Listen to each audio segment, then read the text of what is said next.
genre.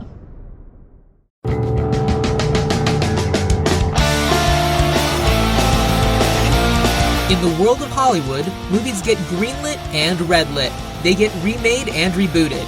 But we are the ideal. I'm Sam Gasch, and you are listening to Ideal Remake.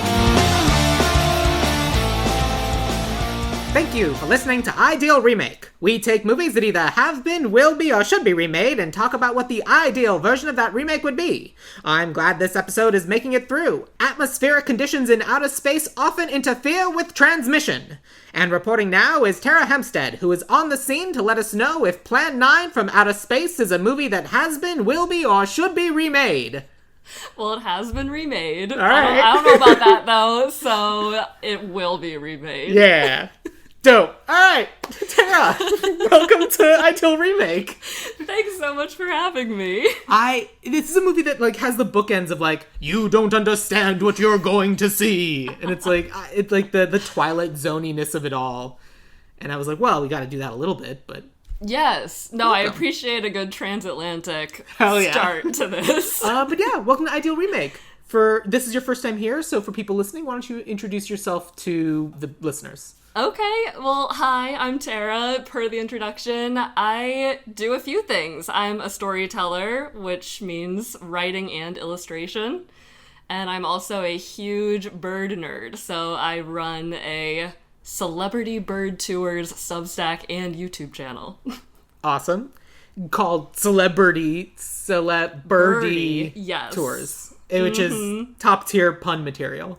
I have a problem where everything's a pun, so I didn't even think of a new title. Sound like a problem? Okay, good. I mean, it's just my brand. Great, love it. Do you remember the first time you saw Plan 9 from Outer Space? The pandemic. Oh, yes. This is a fairly recent. Yeah, I was super late, I guess, to this movie, but shout out to TCM, Turner Classic Movies. They are responsible for me as a person and what I watch. But I think it was actually the perfect time to have seen it.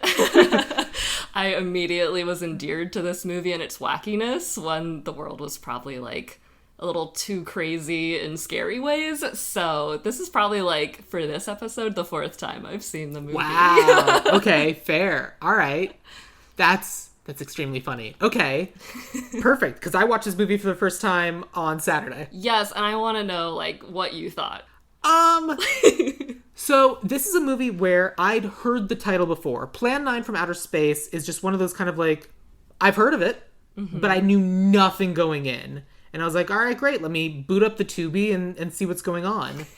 And it's immediately I don't think I even necessarily realized when the movie was from. And it's a 1958 movie. So, I also didn't know it was an Ed Wood movie until I was talking about it a day or two ago. And it's crazy. It's very wild. It is an insane movie. It very much, I was I knew what I was in for when we're first with, who's his face? Jeff Trent in his pilot seat on the plane, and he looks out the window and sees the flying saucer. And it's literally the thing that everyone talks about where you see the string. Yeah, no string hidden. Not even a little bit. And just looking at the poster on IMDb Pro of the movie, it shows Vampira. I always want to say Vampira too. I think it's Vampira. It has the Dracula, Bela Lugosi, and then it has a dude in a spacesuit, which never happens in the movie at any point. I've actually never seen the posters, but I would expect nothing less of this. He is the largest thing on the poster is something that never happens in the movie. Oh my gosh. So if my Hollywood history is correct here, though, a lot of the times they didn't get to see the movies, the artists I'm talking about, before they had to paint these posters. It's distinctly possible. I mean, the image of Vampira is pretty good, but it's Ed Wood, and there's the whole Ed Wood backstory about all these kinds of movies. So the budget of this movie is $60,000, and it shows. But then according to IMDb Pro, what do you think the worldwide gross for this movie is? Oh my gosh, I actually did write this down somewhere. Did you? Yeah, but it's $800 some odd dollars. It is $812. And I'm like, how? You have to do that like, that's gotta... Oh, boy, buddy. Yeah, that's actually going out and telling people not to watch it, or to watch it too hard, and then people just absolutely don't. Like, I really want to know the marketing behind this movie. Well, it's Ed Wood, so I would assume negligible. Yes. It's... Ay. This movie is crazy. For anyone who hasn't seen the movie, what is the premise? Oh my gosh. Well, I think it's most often branded as, like, the worst movie of all time. It's not. But it is not. But I think, like, that will inform my very messy rehashing of it, because there is no easy way to talk about it. But it's vampires / zombies, aliens, and just, like, Cold War era vibes. A lot of wicker furniture, but, like, just different people working for the government and airlines get involved with all of this crashing down quite literally in a cemetery. Yeah, it's I would summarize this movie as aliens have been trying to communicate with humans for a while to get them to stop building bigger and bigger bombs. But since the humans aren't listening, the aliens have to resort to their final plan. Plan 9, reviving the dead. Much better than... Yeah, it's way better than plans 1 through 8, which had nothing to do with bringing back the dead. And so the dead that they bring back are an older husband and wife. Yes. The wife dies first, and it turns out she's Vampira. And then the husband dies, and he gets brought back and he's Bela Lugosi. So it's Vampira and Dracula being brought back, just doing their Vampira Dracula things. And then a police detective also gets killed. And apparently he was in some of those horror movies at the time too, but I didn't necessarily recognize him. And then he's just a zombie. Yes. That's it. Yes. And so it's these, like, weird zombie vampires wandering around, posing at the camera, while the army is trying to be like, what are these aliens doing over here? They're so casual about it. They're so casual about everything. Yes. It's crazy. It's one of my favorite wild parts. movie. Yeah. So I'm sitting there watching the movie, and there's a moment when, like, the army is firing rockets into the air at the 3 UFOs. And there's a footage of Colonel Tom Edwards just looking with binoculars up in the sky. Oh my god. And they used the same clip like 3 times of him just picking up the binoculars, looking into the sky, binoculars down. Rockets, rockets, rockets. Binoculars up in the sky, looking around, binoculars down. It's the same clip. It is the same clip, and I'm pretty sure they do hit the UFO, or I don't know what they're called these days, but we'll call them flying saucers since that's what they called them. The middle flying saucer, like, 5 different times, and it still flies away. Like, I've had enough of this. Well, the UFOs, the flying saucers, just chill there and get hit. And then, like, well, they seem to be out of rockets. I guess we'll go back. And then the aliens, which are people, they're just alien people. They go and talk to their leader, and they're like, yeah, our ship's in the regeneration pod because we got hit a couple of times. Anyway, it'll be ready again in a couple minutes. And it's like, what? I know. Oh my gosh. Yes, I love that the aliens are just essentially, like, dressed in silk. Yes. And tall boots. Yeah. At least Tana, the woman alien. Tana and Eros. And Eros. And then, yeah, their leader is just like, Your Excellency. No name for him, but he's like a G, too. But also, just before we fully go away from Colonel Edwards, after that montage, which is just like, how long can this go on? Perfect button on the scene with the lines, it was a town, a small town, granted, or something like this, but a city of people who died. I love that little... That the aliens killed? Who killed the small town? I don't know, but it's one of my favorite lines of the entire, like, beautiful script that is. Quote-unquote script. Like, when I was looking for, like, quotes to use in, like, my opening intro, that's one of the lines I found, and I was like, right. Did we kill the town? Did the aliens kill the town? I'm gonna guess the aliens killed the town. although that wasn't included in the UFOs over Hollywood montage in DC. Yeah, no. They favor metropolitan areas, so They I guess do. that's why they did wipe out a small town of people who died. So the aliens are basically like, humans are building bigger and bigger bombs, and eventually they're going to build solanite or a Yeah. solarizer or something. Yeah, solar night. They figured out how to split the atom, and that's really dangerous. So the next thing they're going to be able to do is ignite starlight. And because that hits everywhere, that will destroy the universe. So unfortunately, we have to kill the humans before they destroy everything. But before they even find out that they can actually do that. I Yes. love that we're here. We're just, like, anticipating. Well, you also get the fun, and this is 50s era science where they don't know better. He's like, well, haven't you already learned how to split an atom? Isn't the sun's rays made out of atoms? And I'm like, no. It's not.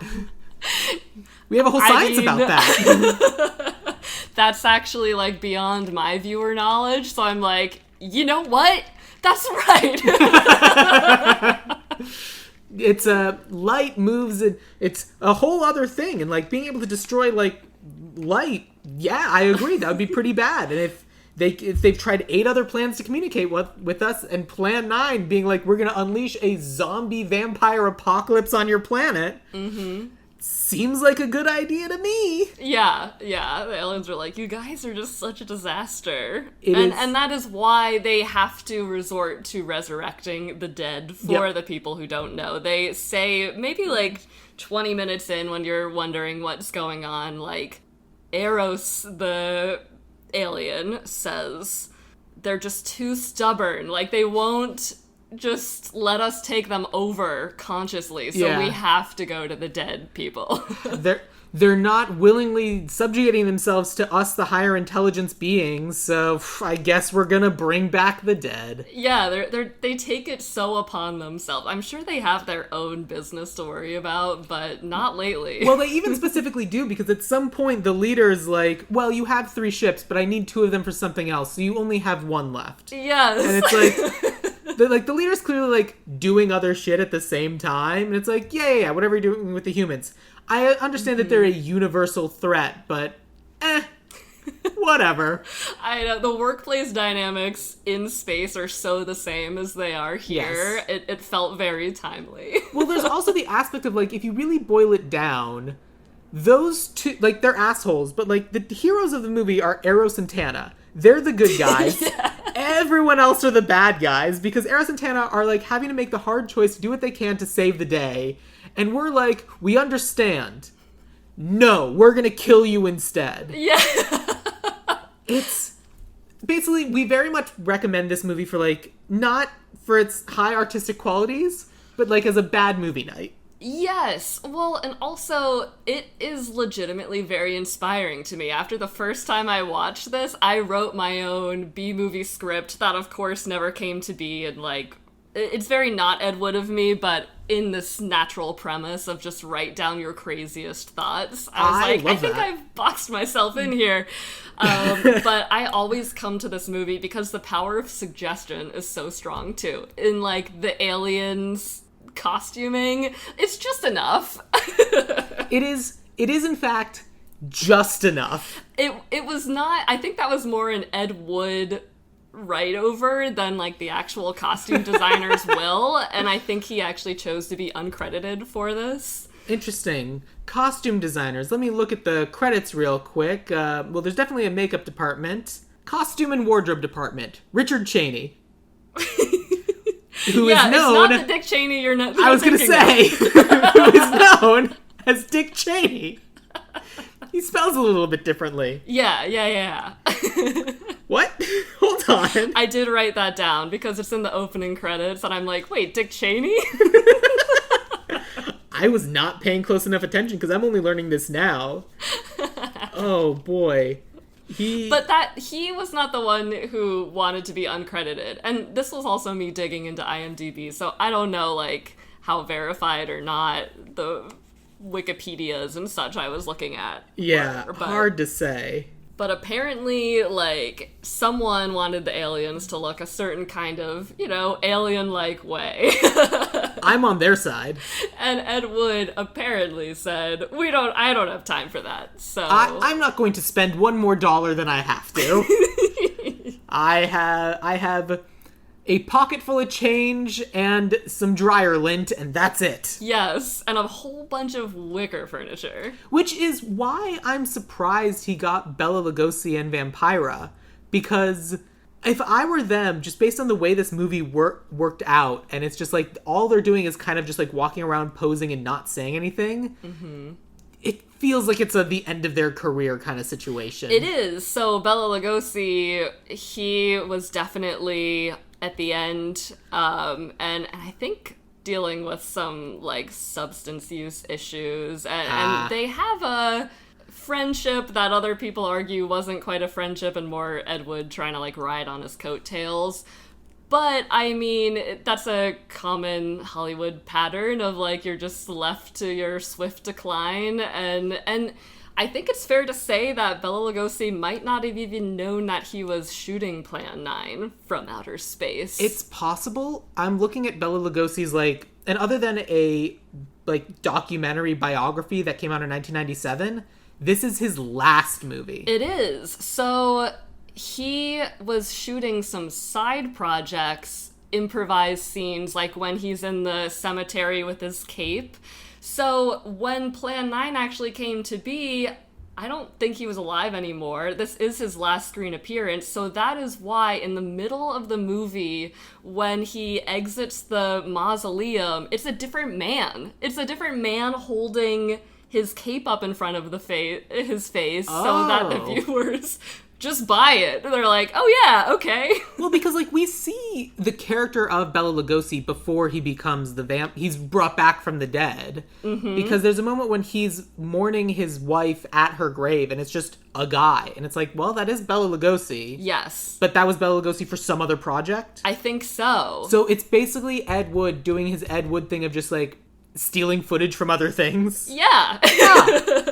Yes, and no problem that you couldn't actually just film the rest of his character arc. Just get another guy to do it. Meanwhile, Mila Nurmi? I just call her Vampira. Vampira. So Vampira was around for a lot longer, to the point where her Woman in Bar as Vampira was in 2000, and then I woke up early the day I died, Woman in Hotel Lobby in 1998. When did this woman pass away? Is she still alive? Is she actually a vampire? I think she did pass According away. to IMDb, she died in 2008. Okay, yeah. That's a hell of a run. She's my hero of this film. She should be. She doesn't say a goddamn word the whole time, and it's just like, oh. Yeah, she didn't want to. No way. Yeah. Her version of events is that she didn't like the script that Ed Wood wrote for her. So, I mean, not a huge stretch. So she was like, no, I'm just going to be silent and do my arms in front thing. Like, she looks great. She does. Her nails are insane. Yes. It's just like strips of cardboard taped to her nails, but like she's giving it everything. Yeah, I feel like she walked so zombies in later things could run. I mean, I also like, again, looking through her IMDb, she is the live action model that was used for Maleficent in the Sleeping Beauty movie the next year. Oh, interesting. So like she is the like iconic, like anything developed is like based on her. Like she is the model for like kind of the vampire queen. Yeah, she's a vamp and a vampire and absolutely like pin-up inspiration for many years to come. Absolutely. But like, let's do a brief walkthrough of this 79-minute movie. I'll try. Basically, like, it opens with wife dead, big sad. Husband go home, him also big sad, him die next. Yeah, but before we even get there, though, we have the very campy, iconic intro of a narrator telling you about the future. just describing the future by using the word future a bunch. I didn't bother recasting him because I was like, that's insane. He's perfect, and I think he was a psychic in real life. Was he actually? I think so, and I need to just say, he says the line, "Future events such as these will affect you in the future."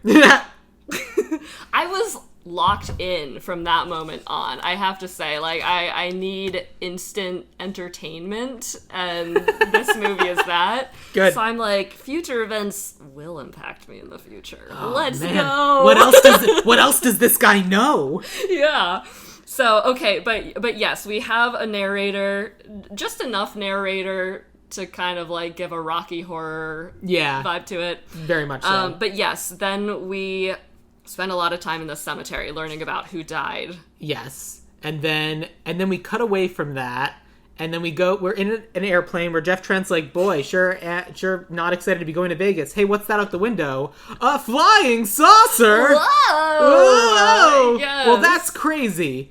Well, we're sure going to tell everybody about this. Cut 2. One vampire wakes up. The other vampire wakes up. Jeff Trent sitting in his backyard being like, the government won't let me tell anyone about the flying saucer. Yeah. Oh, now I'm mad. And then, like, the small town... Because, again, this is in Hollywood, I think. They get, like, crop dusted by the UFO who just, like, zooms past overhead, and which we don't see. And they just kind of do, like, the Star Trek fall over thing of, like, whoa, it's going by now. Yes, which is very casually treated. I mean, I guess it's his second time seeing a UFO in 24 to 48 hours, but it's his wife's very first. Yes. And she's not only super casual about that, but when he's like, oh, guess I gotta go on my next flight now. I really hate to have you alone. Won't you go to your mom's? She's like, psh, that's for sissies. Yeah. So at this point, the vampires have been awoken, and I think the police detective who was investigating them has also been killed. And so there has been a murder in the cemetery next door to where they live. Yes. Well, also, the chief inspector dies in the cemetery, and they immediately do a funeral, which is, like, plot-wise very effective, but they're still actively having an investigation going on with these vampires lurking. Well, they make the line as like, well, Lieutenant, I guess you're in command now. And it's like, great, okay, sure. But Paula Trent, the wife, she's like, yeah, that's for sissies. I'm going to go to bed and read my book. I will... If you're lucky, maybe I'll consider locking the side door. Exactly! And so, of course, Dracula breaks into her home, stands over her bed, scares the crap out of her, and she runs away in, like, a mad panic. Into the cemetery. Into the cemetery. Yes. As opposed to anywhere else. Because she doesn't take anything seriously. Granted, she is screaming by this point, so it's just pure adrenaline. Pure adrenaline. And pure manic womanly hysteria. Yes. And so she runs in a tizzy, ends up fainting away on the side of the road, and some guy drives up and rescues her.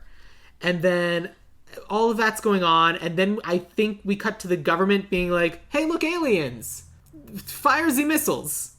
Yeah, like, we never really get out of San Fernando Valley in the movie, but there is that brief montage where we see them over Hollywood and over DC, so we're suspected to believe it's a worldwide problem, but it doesn't really seem to... I don't know, they just love this cemetery. Well, it's seen over Hollywood, seen over DC, recorded and photographed. Then we go to the government interview where Colonel Edwards is talking to, like, his supervisor, and the supervisor's like, so the government's denying that aliens exist. And it's like, no, we saw the newspapers already. Yes. Cat's out of the bag. Are you going to continue to deny him? He's like, well, no, I also saw aliens. Good work. I like you. I like you. I'm glad you stood up for yourself. You're in charge. Stop those aliens. And it's like, okay. Yeah. But he also just casually drops that they have been able to receive alien transmissions for a long time with their language decoding device. I love a just sci-fi machine like that. So... yeah, he just drops like a career's worth of knowledge on the man who's in charge of UFO sightings. And the guy's like, well, I'll be damned. And It sure would have been great if we'd been able to communicate with them. And he's like, yeah, but they were saying dumb shit. Yeah, like watch yourselves. Like, be careful. What you're doing is dangerous. Please listen to us. And we were like, no, that's dumb. Unbelievable. And so we've been ignoring them and trying to kill them. Yeah. And it's like, oh, okay. Anyway, now they're mad or something, so you have to go and continue trying to kill them. Yes, he's like, you ever been to Hollywood? No. Yeah. Well, you'll be there in the morning. Yeah. And he's like, all right, okay, fine. Great. So then basically we have them go to the backyard of Jeff and Paula Trent. Yep. Paula's fine now. Yes, which I think is more like...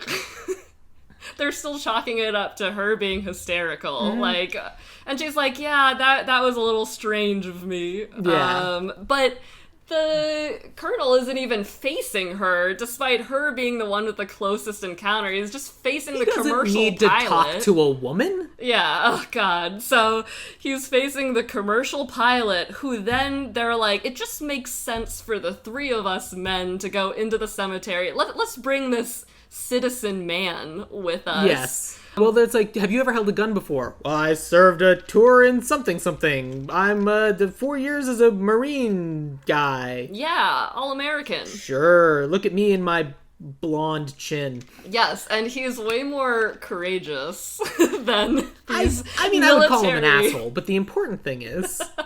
I mean, I think he's just like, he's getting his before he gets got. Like, he is the last one. I don't want to skip too far ahead, but he outlasts the military personnel in this mission with the aliens. Well, I'll put it that way. We'll also get to a point in the movie when he is fist fighting the alien. Yes. Which is just something. It's insane. So, like, basically, like, we've also been going back and forth to the aliens who are like, well, they've been telling us all the backstory of, like, the reason we need to talk to these humans is they're going to blow up the world, or more than the world, the universe, and that's going to be a real problem for everybody. Yes, although we're however many years away from that happening, yeah, they just really care. Again, they are the good guys. The good guys bringing back the deads. And so basically, like, the colonel, lieutenant, and Jeff go to the cemetery, bringing along Paula and patrolman Larry. Yes, and they're like... Paula's like, I don't want to be alone. This is the most emotion she has in the movie. I don't want to be alone in the cemetery. They're like, you'll be fine. Larry, why don't you stay back and babysit the woman? Which he's had a day, too. Yeah. Like, we've had Bela his former boss. Oh, yeah. No, not yet. The inspector? Not yet. What happened was, while they're in the backyard, Bela Lugosi goes and attacks them. That's right. But then Bela Lugosi is, like, sacrificed, because, again, the aliens' plan is bad, as basically evidence of the power and what they can do. So they're shooting Bela Lugosi. It doesn't work. And then Bela Lugosi is attacking, like, basically knocked out Patrolman Larry, is attacking Lieutenant Harper, and then, like, a beam from the alien ship is like, no, you're done, and he falls to the ground and is a skeleton. Okay, that's right. And I get a little, like, confused on this, because the scene before, the aliens have brought the chief inspector, who is now like a walking animated corpse, into the spaceship, and they just call him the big one. Show me the big one. Yeah. And they discuss the whole plan that happens in this next scene, but they're like, we'll sacrifice the big one. But no, it's Bela Lugosi who lives out this plan. So, yes, maybe. Now we're back in the cemetery. Now we're back in the cemetery. Paula and Larry are by the car, and then the big one attacks them. Basically knocks out Larry, and then carries Paula away. Meanwhile, our big three strapping heroes have found the alien spaceship, which has just landed in the cemetery for some reason. And despite it being a saucer, it's a very clearly angular corner of a building. Uh-huh. And so they knock on I've never knocked on any metal that feels like this before. Yes. And then the door opens up. The aliens are like, you should listen to us.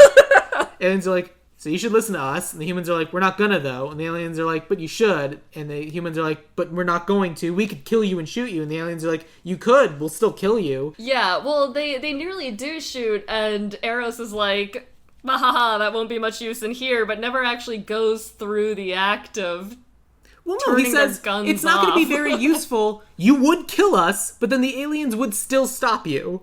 And it's like... I love the mysticism of that. Yeah, and it's But- like, okay.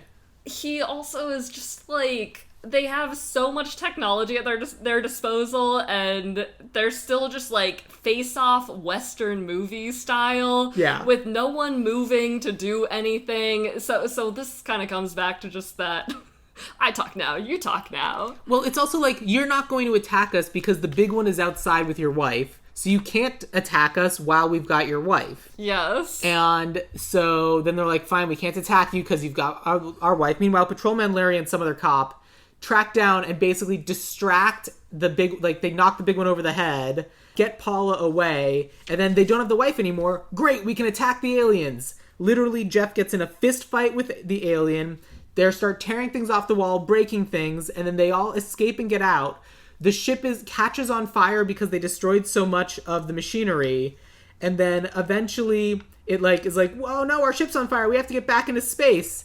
And then the little 6-inch wide prop is in the sky on fire, and it's like, and then Donna is trying to wake up Eros. Eros, wake up! Eros, wake up! Eros, wake up! And then in the sky, the flying saucer explodes. It does, and that's like while our human ragtag gang is on the ground looking up wistfully like, they're ahead of us, aren't they? Yeah. And then it cuts to them just exploding in midair. It's like, boy, someday we'll truly understand their hyper-intelligence.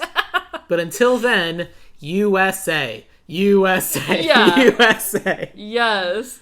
They're far ahead of us. Yes, that's what they say. And then just we have the narrator close us out with something about all the technologies we laughed at. And can you prove this didn't happen? But of those things, we apparently laughed at vitamins. Remember when those That was were... crazy. I'm like, alien technology, crazy things, computers, vitamins. Who knows what sort of other miracles exist in the future? Yes. Wild. Yep. God help us in the future. And then we close out. God help us in the future. Yeah, you're good at that. Okay, let me try it in my transatlantic. God help us in the future. That's close. Oh, but in there, just one more closing note on that. They're all like, we've seen everyone blow up or turn into a skeleton. Yeah. Except Vampira. They're like, where's she at? And they're like, oh, probably fine. Well, they're like, when the sun comes up, she'll die too. It'll be fine. And it's like, okay. Yeah, exactly. Which means you're leaving yourself open to a sequel? Plan 10 from outer space? Oh, Vampire's well, Revenge? I'm totally down to follow that thread because I fully believe she's still slaying in more ways than one. Oh, snaps for Vampira. Love her. Yeah, I love kind of everything about this. I will say, watching this from a more, what am I gonna do with this movie, did take some of the fun out of it. I'm sorry. But we're at that point. Like, the nice thing about this movie is that it's insane, and we can probably do pretty much anything we want. We can. Yes. So I think, like, in my remake, I want to not even try to, like, recreate the zaniness. It just needs to be its own vibe. Yes, I think it needs to be silly. I think it needs to be campy. I think it needs to be zany, but a modern version of it. Yes. It's the sort of thing where it's like, if you try to make a bad movie, you'll fail. So try to make a decent movie and then see what happens. Exactly. But I think it needs to have the same premise of just like, that's the premise. That's what we're going with. Okay. So, like, I think it genuinely needs to be, like, I don't think we need it to be like a husband and wife just died and then coincidentally they're the ones brought back from the dead. Yeah. But, I mean, if we do need to have a Vampira, it's for sure going to be Dita Von Teese. I don't know who that is, but, like, we'll get to casting in a little bit. Okay. I'm getting ahead of myself. So, anyway, we're going to, like, figure out what we want for our...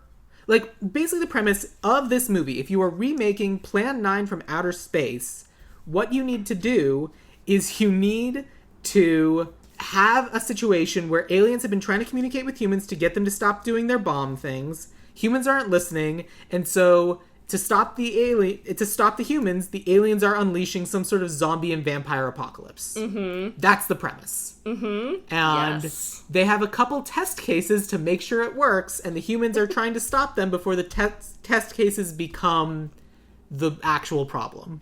Right. So there's our actual premise. Okay.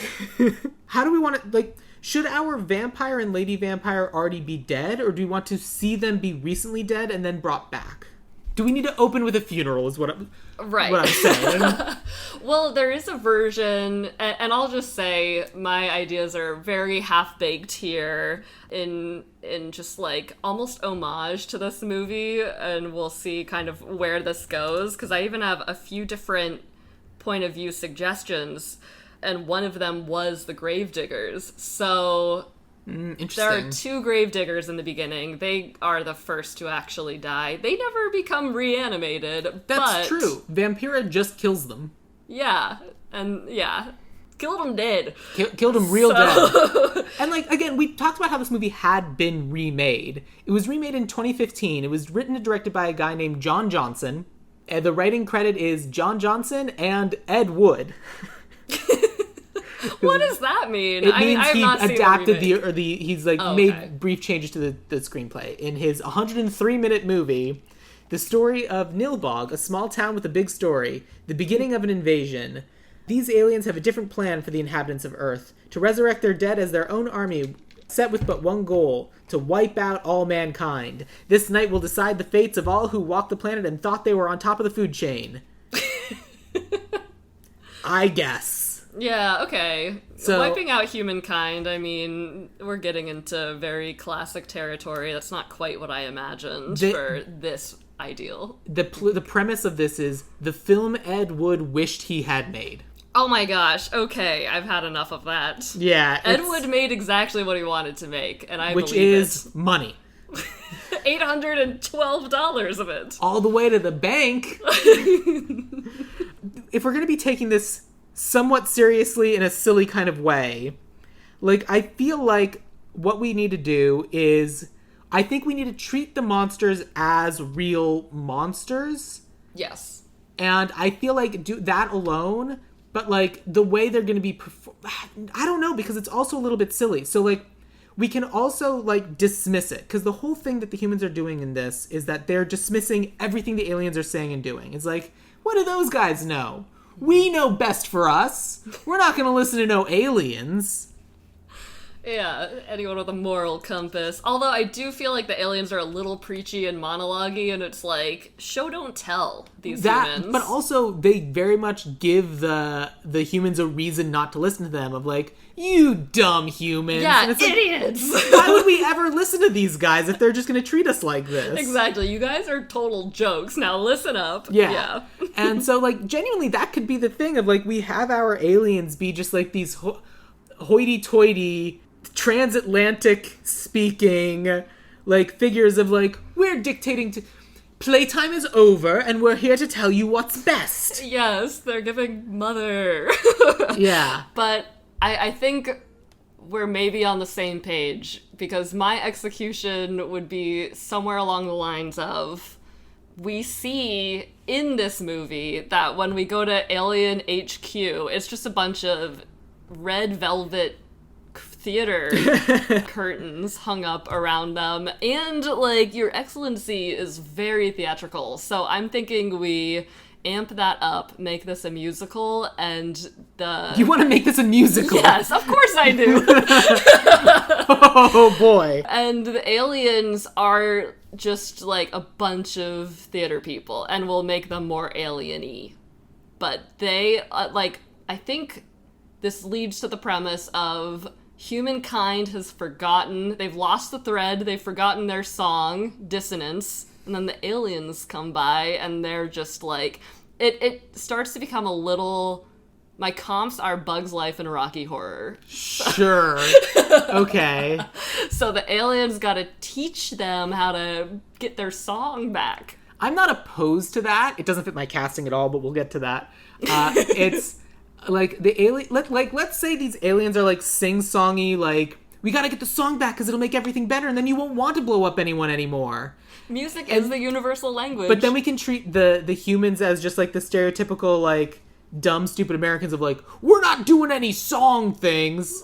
Yes! And it's just like, how dare you come down here with your fanciful singing ways?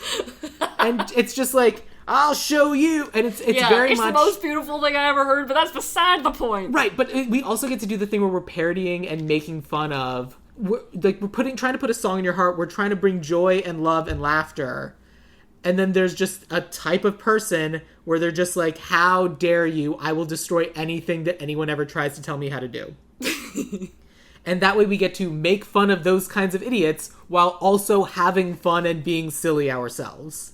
I mean, they should live in Idiotville or something. Like, I don't know. It just, the campiness and just my sensibilities as a human always wants me to make something a musical. Well, we can also then go the extra way of like the aliens of like, no, we're just trying to help you. If all you want to do is to just be kind of like no sense of fun and just listen to orders, we can do that. We'll bring back some dead. All they do is have no fun and listen to orders. And they just walk around and they'll do that. And that's it. That's your ideal, right? That's what you want. We're going to help. We're bringing back some deads. You're going to love the fact that we're bringing back deads. They're so much fun. They are exactly what you were asking for. We've tried everything. We've tried bringing you songs. We've tried bringing you dance. We've tried bringing you fun little pastries from this really cool planet over in the Nebula Galaxy. And they're delicious. No, you don't want... Okay, fine. All right, cool. Plan 5 was we bring you these incredible paintings. We painted the sky with Aurora Borealis. Oh, and, okay. And you... took pictures, put it on your Instagram, and then went back inside, despite the fact that, like, you're missing the whole thing. That's plan 5.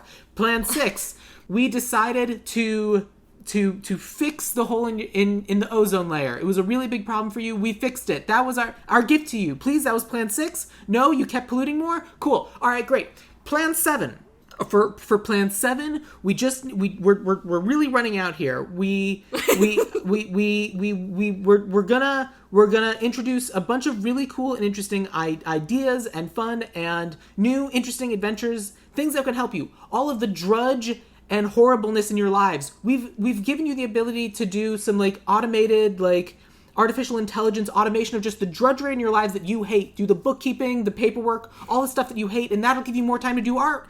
Okay, a lot of you are using the drudge makers to make art. That's bad. That's the opposite of anything that they're for. You shouldn't have those doing any of that. Plan 7 is a real big problem because now it's actually making you so much worse. Mm-hmm. And the people who are using that are, in fact, the worst of you. Cool. Great. Love that. Plan 8. We are going to give you the ability to stave off. We're going to give you like some RNA vaccines. We're going to give you medicine and all these sorts of things. You're rejecting medicine. Cool. Okay. Well, if you just want to listen to the dumbest people, we're going to give you back your dumbest people. Have some zombies. It sounds like that's the only thing you actually watch and listen to. And you're articulating what I imagine would be just like their introductory song, where we talk about the other 8 plans and how they didn't quite go according to plan. But, I mean, honestly, planning is a bit of the enemy here, so I do just like some ability for... I also have a real dumb joke, but improv. Continue. Go. No. My real dumb joke is, well, you used to have 9 planets in your solar system, now you don't. And the last planet, Pluto, god of the dead, well, if that's the one you didn't respect, we're going to bring back your god of the dead doing dead things.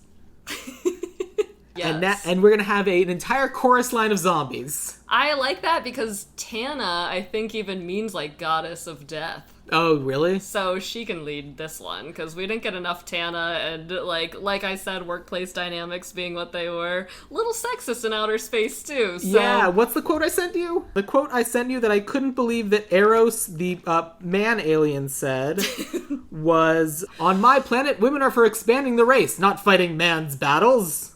Yeah, that's the one. That is, in fact, the one. So And of course, her gun jams and everyone else's guns are doing just fine. And then she can't save the ship. She needs to wake up knocked out Eros in order to save them. Yes. She's like, I can't get this thing to lift off. I can't use any of my woman muscles. Yeah, no, I also made Tana way more important. I also made Jeff and Paula Trent a lesbian couple. Perfect. So yes. That'll be fun. That will be fun. And I feel like, though we went into such like a musical spin there. We? I mean, you were articulating the plans. I was yes-anding. But you were talking about a clear motive for the aliens, which I completely agree with, because I don't think their whole motive should be, you haven't reached this level of crappiness yet, so we're here to stop you right now. I think it should be something that's probably, like, already underway, and then they come in, or they've, like, hacked some, like, bio code of ours, and it's a collective subconscious thing. Well, but what's your... I'm also not opposed to the idea of the aliens are here because humans are idiots, and we're going to keep building bigger and bigger bombs until eventually it's a threat to the entire universe. I think that's fair and reasonable, but I think the aliens' plan could be, we're going to make life so good for you that you have no need to ever build a bomb ever again, but we have all these opportunities to make life better, and instead of doing any of that, we reject it in favor of more violence. It's like, oh, yes, we could use all of this money to end world hunger. Or we could give it to, like, 10 dudes. Yeah, yeah. And it's like, no, what? Why? No, don't do that. Help each other. No.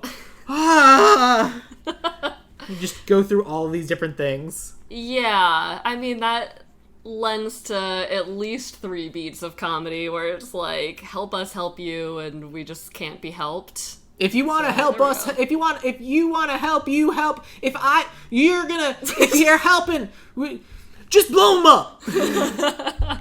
Yeah, and like, I like the idea, but also just fundamentally, it is zombie apocalypse on the ground, alien invasion in the sky, and we're having to balance out and do all these different things of like, and also, genuinely, I think a very funny thing to happen is, well, the best way to beat the aliens is to capture the zombies and attack the aliens with the zombies.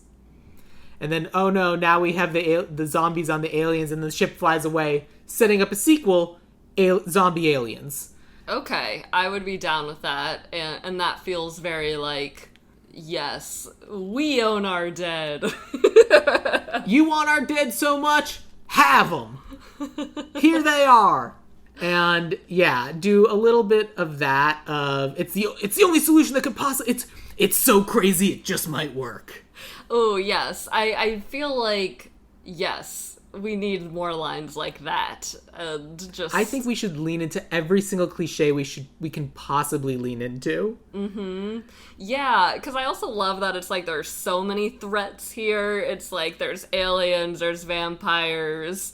A more rational crew would be like, let's specialize. And I'm like, no, maybe let's add robots to this. if we're talking about a modern retelling, then maybe like they hack into the robot programming. Maybe.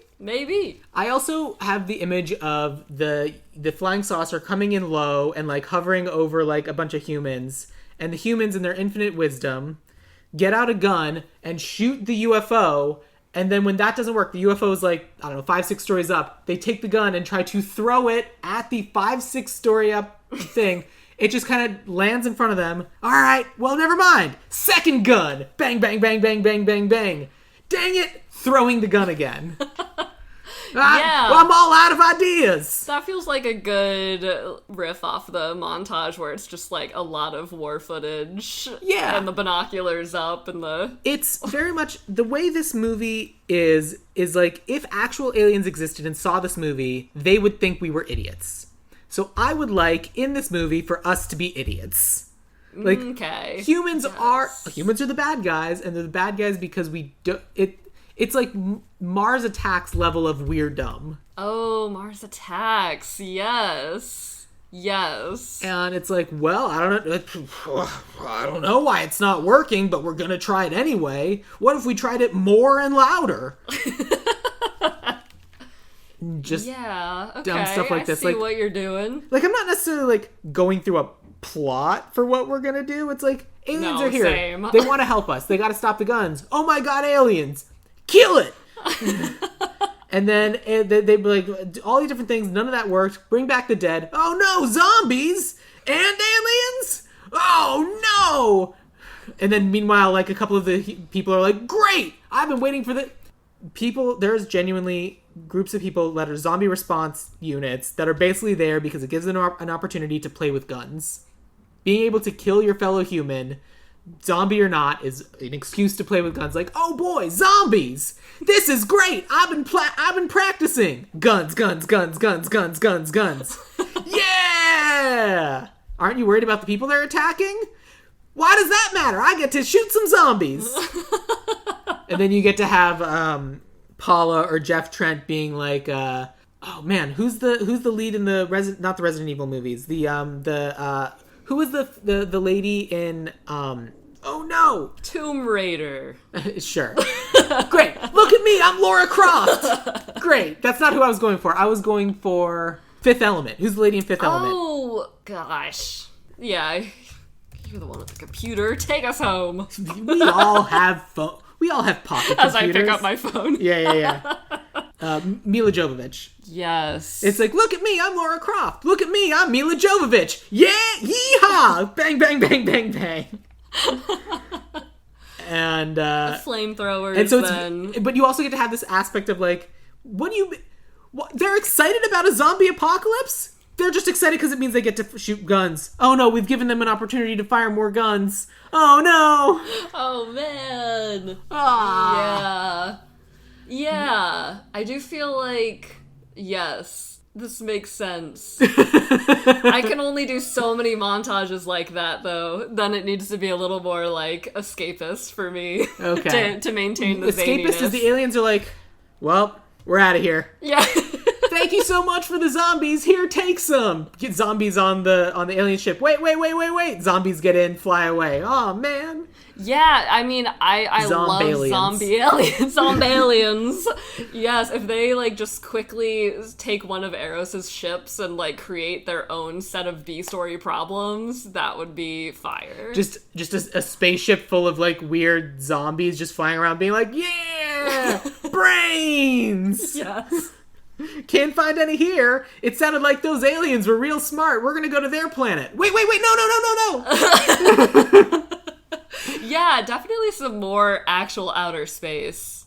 Outer space would be nice. I don't know with our $60,000 if we've got the budget for that, but we can certainly try.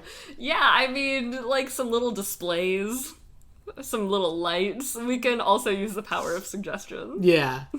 But what other plot things do you think we need? Like, in terms of, we're kind of just, like, goofing around, having silly fun. Yeah. This isn't a movie that's, like, about plot. It's more just, like, what a ridiculous thing that's happening, I guess here we go.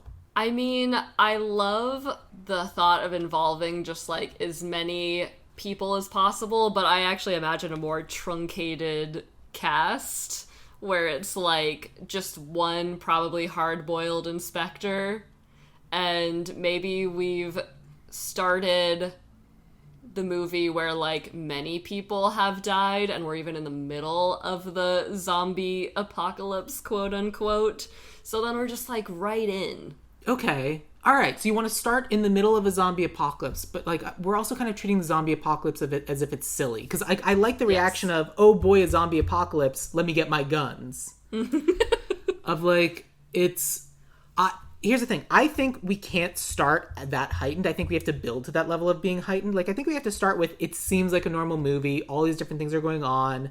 Unfortunately, there's been this tragedy. This husband and wife passed away. They were in a car accident. It's really sad. But it was this car accident where we have to move on. We have to figure out what's happening. And then we realize later that night when the gravediggers go to bury them, the coffins are empty. And it's like, that's crazy. I don't understand. We think it's going to be like this big mystery. And then they show up behind them and kill the gravediggers. And so then meanwhile, it's like, oh man, what else could possibly go wrong? Cut to an airplane and we have our Jeff Trent, our gender-swapped Jeff Trent, flying in the sky. What else could possibly go wrong, you say? Hey, what's that on the horizon? Mm-hmm. It appears to be some sort of flying saucer. And then we get to, it's this whole big thing of like, the people need to know, aliens are here, aliens are real, everything has been going on. We need to let the government know that aliens are invading. Cut to the government. Oh yeah, we know. We've been, like, they've been trying to communicate with us for a while. Like, we saved the footage, but, like, obviously you understand why we couldn't listen to any of this. And then it's all the things the aliens were doing, and, like, that were, like, potentially supposed to be helpful. And it's like, And then you cut to the aliens, and then we get to see, like, them being their obnoxious transatlantic selves. And it's like, oh, yeah, we're not listening to those schmucks. And then we can start heightening from there of, like, now we know that those are the asshole bad guys. Us heroes down here on the ground, now we know what's going to stop them. Meanwhile, the zombies that were in the graveyard keep attacking more and more people, and a zombie apocalypse is happening, but we're ignoring that because we're focusing on the aliens. And then while we're focusing on the aliens are like, what else is happening? You have a zombie apocalypse, and you're not even dealing with that. Zombie apocalypse? Awesome! And then we get to keep doing all of those jokes that we set up. And then as we're dealing with the zombie apocalypse and we're just having an amazing time, we're an action movie. This is fantastic. I know the way to get rid of the aliens. Zombies. And then the alien's like, why are we even bothering? There is no Plan 10. We're out of here. And then, at this point, the zombies are already getting into the ship and like the aliens fly away with the zombies. Sequel setup. And it's like, great. The planet is finally ours again. Zombies, zombies, zombies, zombies. It's a good thing that we Americans are able to stand up for ourselves and really defend our chomp. End of movie. Okay. Something like that? I feel it. I feel it. I was there. Yes, I like that we just keep throwing more in, and I think I get, like, really excited by just the sheer continued quirkiness of this and maintaining it however possible. It's one of those movies that I think needs to start boring and then become more and more and more quirky. Because it's like, it's a movie that, like, as you learn more about this movie, it keeps injecting crazier and crazier things. Mm-hmm. And we'll get to that when I tell you my casting for the aliens. But let's talk about casting, because it sounds like you have some great thoughts for both our vampire and our vampira. Oh, yes. Yeah, I think Vampira Dita Von Teese. Just because she's, like, the next version of Vampira, and, like, she would just totally bring it. She would kill it. But then it is mostly, like, a comedy cast and musical theater, like Broadway, off-Broadway cast from there. Fair. So I haven't necessarily assigned too many things to, like, specifically, but I did feel like for a little A-list draw, we need Channing Tatum in here as maybe the inspector, or so you're just going through everybody. No, we're just starting with Vampire and Lady Vampire. Oh, my bad. Lady Vampire and Vampira, that's the same person, That's right? the same person. Okay, I thought we were, like, also talking about Dracula. Lady Vampire, okay, then just Dita and Von Vampire. Teese. End of story. Dita Von Teese is your Vampira, and did you have someone for, like, your Dracula? Actually, no. Okay, so my Vampira, I was like, well, we kind of go with some obvious, because, like, the whole thing with the casting in the original movie is that they're well known, like, we know what those are. That's Vampira and Bela Lugosi. Yes. And then even the big one was a vaguely recognizable zombie guy. Mm-hmm. So my Lady Vampira person is Aubrey Plaza. Because I'm like, oh, yeah, that's fun. You can see her crawling around doing the vampire thing, and it's like, sure, that makes sense to me. But then my vampire casting, I decided to do something weird, which was going to be consistent with a lot of this. I cast Robert Pattinson. And the reason why I cast Robert Pattinson is because I want him to be a really gross, disgusting, crawling on the ground and drooling vampire. The kind of vampire he would want to play now, and completely different from his entire Twilight background. Mm-hmm. Like, his whole thing is, like, he was the sparkly vampire. Let's make him the crawling on the ground, disgusting, gross vampire. Let's make him Nosferatu. Yeah, and someone imprints on him. No, I'm obsessed with that. And, like, So Dita Von Teese is I'm happy to go with her for our Vampira of like the posing and like doing that kind of thing. But if we're gonna have our like Dracula, I want it to be like Robert Pattinson being the true weirdo that he really is. Yes. I mean, I think like Aubrey Plaza in the mix for sure, though. That's all right. She's gotten enough. And then and then for the big one, I went with an actor named Christian Nairn. Do you know who that is? I don't think so. He's Hodor from Game of Thrones. Oh, He's also in Our Flag Means Death. He's very fun. He's a great guy. He's also large. And his other job is that he is a DJ. So if it's a musical and you want to have a giant zombie on the ones and twos... Absolutely, I do. Christian Nairn. Oh my gosh. So then Perfect. That brings me to Jeff and Paula Trent, who, again, I made a lesbian couple. Did you have anyone for either of these roles? Well, I think, like, I just have a bunch of random names that need assigned somewhere, but I do feel like for Jeff or Paula, and especially if we keep them a lesbian couple, because I just think, like, yeah, a little less Jeff. A little bit less Jeff is probably for the best. Yeah. Then, I really like the idea of Lisa Gilroy being one. Fair. You can see that. Is Lisa Gilroy gay? I don't know, but, like, she would fill either one of these roles, I believe, pretty well. That's probably valid. So my two canonically queer actresses are Tessa Thompson from Thor Ragnarok. She's in Creed. She's in Dear White People. And Anna Akana, she's in A Million Little Things. She's in Let It Snow. She's in Jupiter's Legacy. She's had a much larger career as like an influencer kind of person. Oh, okay. Did you see Ant-Man? Yes. She's the one at the very end where it's like, so there's this lady, crazy, stupid, fine. And like, she's the one who's like, I know a guy who knows a guy. You need a guy who punches things, a guy who climbs on things, a guy who this, a guy who that. Like that, and that's she's technically in the Marvel Universe, but like, no one knows her from that. They mostly, like, if you recognize her from, like, Instagram. But they're both phenomenal. They're both very funny, very campy, very silly. And I thought they would have fun being a couple of zombie and alien fighters. That sounds great. So that's why I kind of pushed towards that. Okay. No, I love it. I'm sure we can find a place for Lisa Gilroy, though. I have a suggestion for where we eventually put her. So then that brings us to... So then we have, like, the law enforcement. We have Lieutenant Harper, Colonel Tom Edwards, and Patrolman Larry.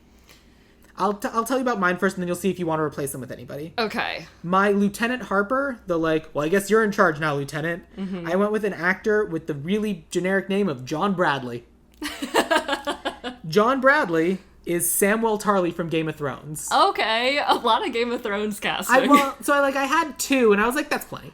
Yeah. And he was like, yeah, nice guy, just trying to do his best to get the job done. And I was like, yeah. And then my Colonel Tom Edwards, no nonsense, serious guy. He's seen some things, and he's going to put a stop to them. Delroy Lindo. Yes, okay. From Sinners to Five Bloods, The Core. Also, The Core. Yes. And I was like, great, perfect. And then Patrolman Larry, because the vibes I was getting off of this actor in the movie as it existed was this guy. And I was like, well, I kind of have to go with him now. Tom Lennon. The short shorts wearing officer from Reno 911. There you go. It makes sense. Yeah. It really makes sense. So who do you have on your list that you think could potentially slot into those roles better than what we got? Better? I don't know. Also in my version, I feel like... Well, because we need more song and dance. Well, no, because those are the aliens. Those are the aliens. Fair enough. I mean, there could potentially be, like, a crossover that serves as, like, the metaphorical bridge between the two worlds, too. But even in my version, I think, like, those three characters could be combined to one or two. I still think there should be someone from the government, but I also like the idea of just, like, ahead of all of this and, like, a very understaffed agency. So it's just like, oh my gosh, or she, or they. Man, I can't believe me, the head of NASA, has to deal with this. Yes. I mean, I love the, like, true life feeling of that. Yeah. Well, I would posit Channing Tatum for that then. All right. Or, like I watched like a just table reading of this on Zoom around the pandemic, and Paul F. Tompkins was playing somebody in this, and I just love him so much that I would think, like, I can't remember what he played, but Paul F. Tompkins for one of these. Let's make Paul F. Tompkins let's make him our Lieutenant Harper. I'm sorry, Samwell Tarly. You have been replaced by Paul F. Tompkins, whose name I spelled right on the first try. Incredible. While hosting. What else can't I do? All right, cool. And then that brings us to our aliens. Now, I have casting for Eros, Tana, and the leader. But you have song and dance people for them. Who do you have? Well, literally all I've written down is Lindsay Mendez. Wrote down? Wrote down. This is why the aliens need to come and save us. Yeah. Written down. Mendez. She's, like, incredibly talented, incredibly funny. She was most recently in Merrily We Roll Along, and just, like, loved her performance so much. Oh, okay. Lindsay Mendez. We're definitely going to go with her, but she is probably going to replace who I have for Tana. Okay. In fact, I mean, I feel like you have the more structured casting, so, well, here's the thing about that. Let me tell you. So my Tana was originally Sarah Paulson. Oh. I was like, well, someone who's actually in charge and can run things, Sarah Paulson. But I think Lindsay Mendez is a better choice. So my Eros, because again, it's important to me that the aliens feel like aliens. Yes. And so I need someone who can communicate well, and so that's why Sarah Paulson, and I think Lindsay Mendez is going to do that job very well. For my Eros, I went with an actor who is really, really new on the scene and has really only made his debut in a movie called Sorry Baby, which was like a Sundance film. It's been like this big, like, oh my gosh, this incredible Sundance movie. And I went with this actor named, just named Nucci. Just called Nucci. You're going to have a hard time Googling him because he is a gray tabby cat. Oh. So I've replaced our idiot alien man with and this is a description by the owner of Nucci. Nucci is dumb as rocks and sweet as sugar. He's got very few boundaries, and if his boundaries are crossed, he's not violent, says Nucci's owner. Like most felines from the San Francisco Bay Area, Nucci is very open-minded and had no problems playing the opposite gender. Incredible. Hero, Nucci the gray tabby cat. The last in his litter to be adopted, now a movie star. Oh, an undercat? An undercat. A true undercat story.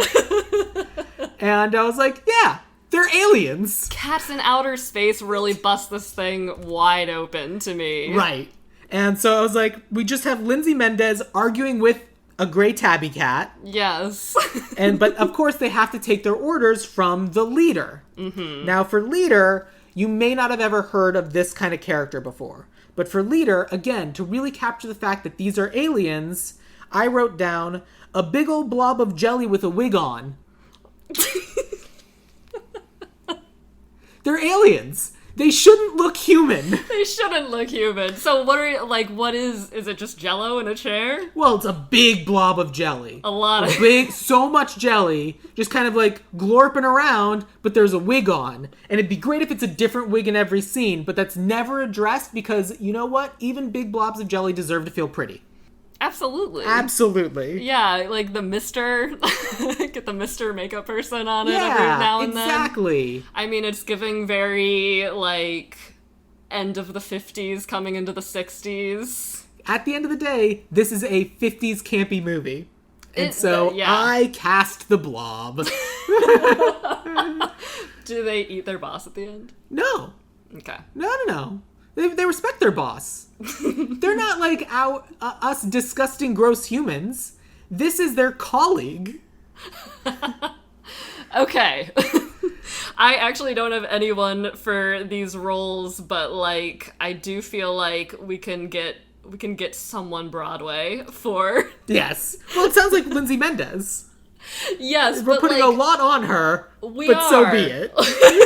She can definitely take it, but yeah, now I wish I had like, of course, when I'm in the recording situation, I can't think of a single person who exists. Yes, correct. That's how this works. So when you had potentially suggested Lisa Gilroy, I was like, oh, Lisa Gilroy can do the Sarah Paulson role, but I think Lindsay Mendez is a better choice. Whose name I also spelled correctly on the first try. Oh my gosh, 2 for 2. I didn't spell it Linday.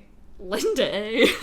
But yeah, that's the only, like, casting role I have. If you want to have, like, backup song and dance aliens, gimme. Oh, we definitely need an ensemble, and I would think, like, lots of vampires. Pretty much, like, I'm sad that Death Becomes Her on Broadway is ending, so I'm sure we can grab some people for this. Then, in that case, do you have a writer-director, and are they a hyphenate or separate writer-director? Or did you skip that part? I skipped that part, but Great. we need a narrator, too. Oh, yes, which I did not cast. Tell me who you want to be the narrator. Okay, author Richard Osman. Okay. I am not opposed to Richard Osman. That's great. We're going to bring some Thursday Murder Club energy. Yes! Some pointless energy into not Beastmaster. That's just the thing on the top of the into Plan 9 from Outer Space. Amazing. Yes. Okay, good. Then let me tell you about our writer. I have a writing team and our director. Excellent. Our writing team are the writers behind Night at the Night at the Museum series and Herbie Fully Loaded. It is Tom Lennon and Ben Garant. Excellent. Also the writers of the Writing Movies for Fun and Profit Writing Movies book, which I think is great. And they are big, broad comedies. And these are the sorts of nerds who definitely have seen Plan 9 from Outer Space and probably love it. And I was like, yeah, they'll have fun with this. And I thought they would be a fun writing team. And then for my director, I wanted a director who has handled stuff in space. He is a TV director, but I think this is also his wheelhouse because he's mostly known for his writing, but he is a writer-director. I went with Armando Iannucci. Great. Current contestant on Taskmaster. Yes. Who wrote and directed and created Avenue 5, The Death of Stalin, Veep, In the Loop. Armando Iannucci is like, oh, if we're going to be parodying the American government and their response to an alien invasion, that's Armando Iannucci. Perfect. And I thought that would be very silly and fun. So let me take you through our cast for Plan 9 from Outer Space. Dracula, but in a Nosferatu kind of way, is going to be played by Robert Pattinson. Vampira is going to be Dita Von Teese. Our big one, detective/zombie, is going to be Christian Nairn. Jeff Trent is going to be Tessa Thompson. Paula Trent is going to be Anna Akana. Lieutenant Harper is going to be Paul F. Tompkins. Colonel Edwards is going to be Delroy Lindo. Patrolman Larry is going to be Tom Lennon. Eros is going to be Nucci, the Grey Tabby Cat. Tana is going to be Lindsay Mendez. Leader is going to big old blob of jelly with a wig on. And then our backup is going to be the entire cast of Death Becomes Her, and it will be narrated by Richard Osman.